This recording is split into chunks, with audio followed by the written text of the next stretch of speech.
दोस्तों, आज 2 अक्टूबर भारत के इतिहास में बेहद मायने रखने वाला दिन है और आज ही के दिन राष्ट्रपिता महात्मा गांधी जी का जन्म हुआ था। और इस दिन हम हर साल गांधी जयंती के रूप में भी मनाते हैं और उनके अहिंसा के समर्थन के सिद्धांत को समर्पित है आज के दिन। तो इस बीच मुझे एक किताब याद आती है, सुधीर चंद्र की गांधी एक असंभव संभावना।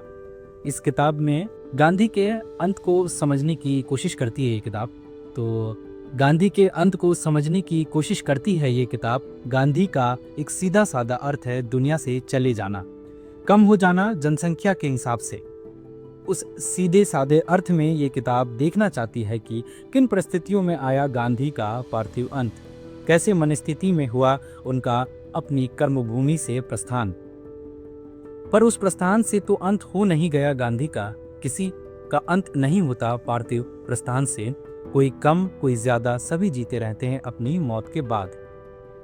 गांधी ने तो ना सिर्फ जीते रहने मौत के बाद बल्कि विकसित होते रहने की बात भी कही थी। 64 साल के थे जब उन्होंने हरिजन में लिखा था, उम्र से बूढ़ा होने पर भी मुझे नहीं लगता कि मेरा आंतरिक विकास रुक गया है या काया के विसर्जन के बाद रुक जाएगा।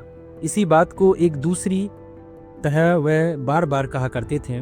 कहते थे कि उनके चले जाने के बाद भी भविष्य की बदलती परिस्थितियों में उनके लिए और कहे के नए नए अर्थ उद्घाटित होंगे।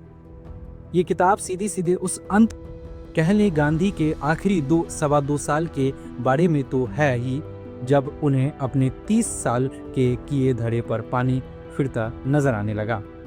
एक त्रासद अंत, जब वह रोज ब रोज अपने दुख की गाथा सुनाने लगे सरेआम, जानते हुए कि उनके दुख की गाथा सारे देश की गाथा है। 27 नवंबर 1947 के प्रार्थना प्रवचन के अंत में मानो अपनी गहराती व्यथा को निचोड़ रहे हो, उन्होंने कहा, जो इंसान है और जो समझदार है वह इस तरह के वातावरण में साबुत रह नहीं सकता।